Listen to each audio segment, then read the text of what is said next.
All right, so this is not glued down yet, but that is the fur with the paint wash on it, and then I've come through and used a firm brush.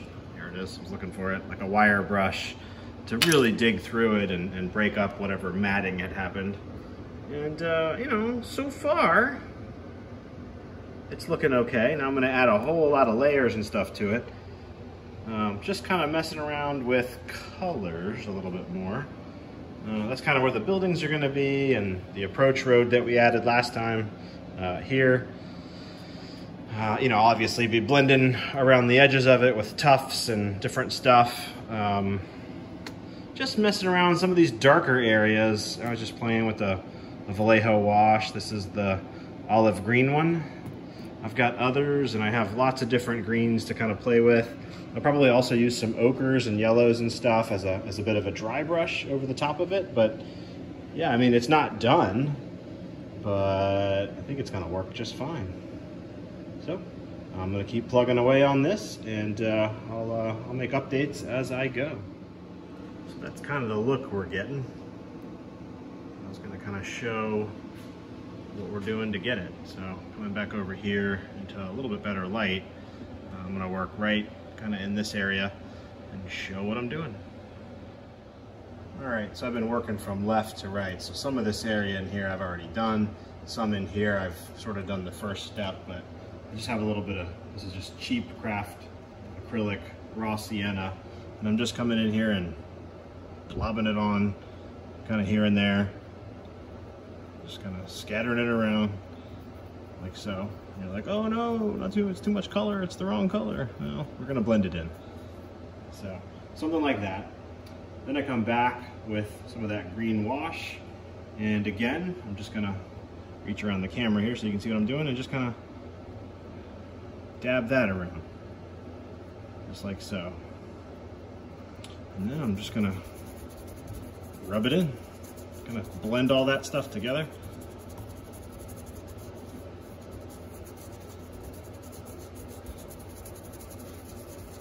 Not be shy with it. Of course, we need some more wash.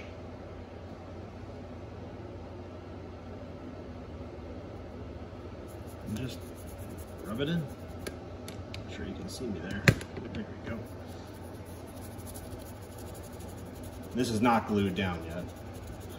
I just wanted to set it here and work under layout light so I could get the colors more or less the way I wanted them.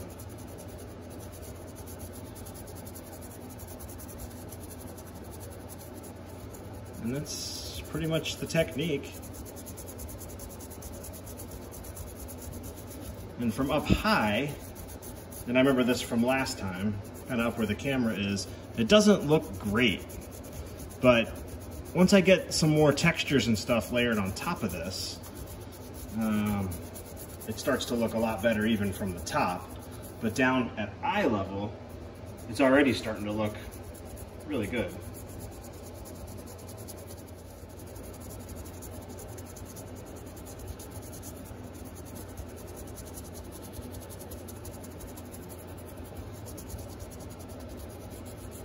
And again, this is just a base to add. I like to use Heki wildgrass on top of this. I'll show all that. That'll be after I get the base color the way I want it. This is no different than, you know, you wouldn't just put, or maybe you would, but you wouldn't just put like shake material like that down and call it done. That's just the base. We're adding lots more textures to that. Plenty more where all this came from.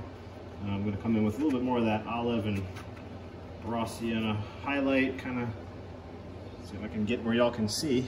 Yeah, kind of down in here, just a little bit, just kind of like that. Some more wash, load up the brush and kind of pop that all through here too. And then just rub it in.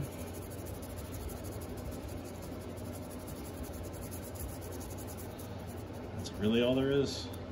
I keep saying that, but it's one of those things that, like so many things, where we're adding colors and pigments at different layers, and it doesn't look right while we're in the middle of it. Just, you know, follow the process, follow your vision,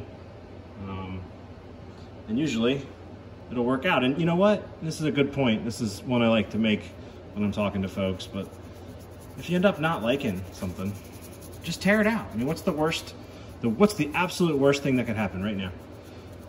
I don't like the way this teddy bear turns out. And yeah, I'm out 25 bucks, 20 bucks worth of teddy bear fur and a couple of nights effort of messing with it. But so what?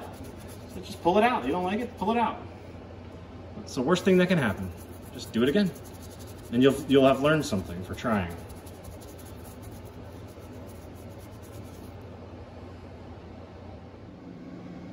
All right, some progress since the last clip there where we were just painting the fur. Now we've been adding textures to it, and it gives it a lot of variation.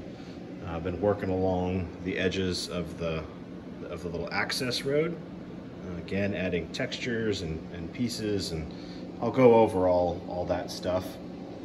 But that's what it's looking like. This is definitely a work in progress. What you see, especially on the right side of the frame there, it's just not done yet. So I still need to blend some things together and use some of the materials I have. But this is what it's looking like so far. I'm just gonna look that way. Started getting a little light on some of the textures as I went this way. Let me pan slowly over to the left here, and y'all can see what we've been using. So a lot of it, the taller bushes and things, some of this stuff here, these taller, I come down low, you can see them, those taller plants, different colors of that. That's actually these Martin Wellberg thicket things. I have a bunch of different colors of that. So those are great. You just kind of pinch them off. I use a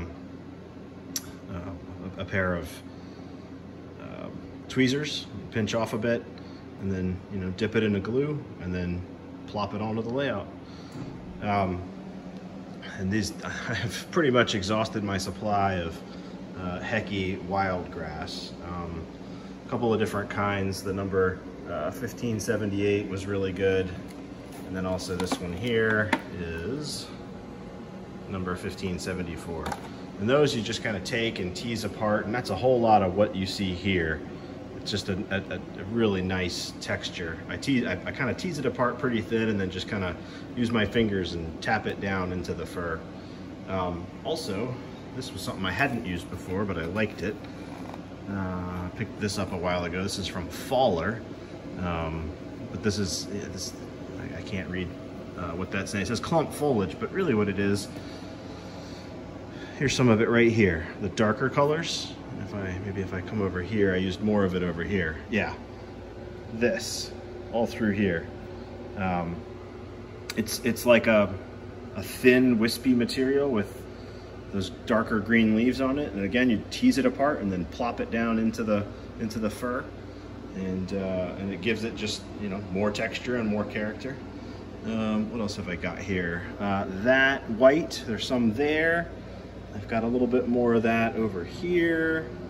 This over here is where I'm still working. This is definitely not complete. That is Pollak. Got pan this way. Here's more of the Martin Wellberg stuff, some different color, but that's this. This is from Pollak. It's like a white flowery material, and I just pinch off some, and again pull it real thin. If I take a inch by inch piece of it, I turn it into like a 5-inch circle, and then just gently plop it down in there. And to me, it gives the effect of like, clover, which blooms kind of whitish or something, something like clover. So I've got a couple of little spots of that. And I think that's by and large what I've done. Now, this is in no way, shape, or form done. I've got tons of blending to do along the creek still, and obviously around this scene here, I'm still working. So, but I have run out of time this week to get anything into a video. So I will leave it here with what things are looking like, and I'm pretty happy with the way this is turning out so far. But a lot more to come, and I appreciate y'all watching.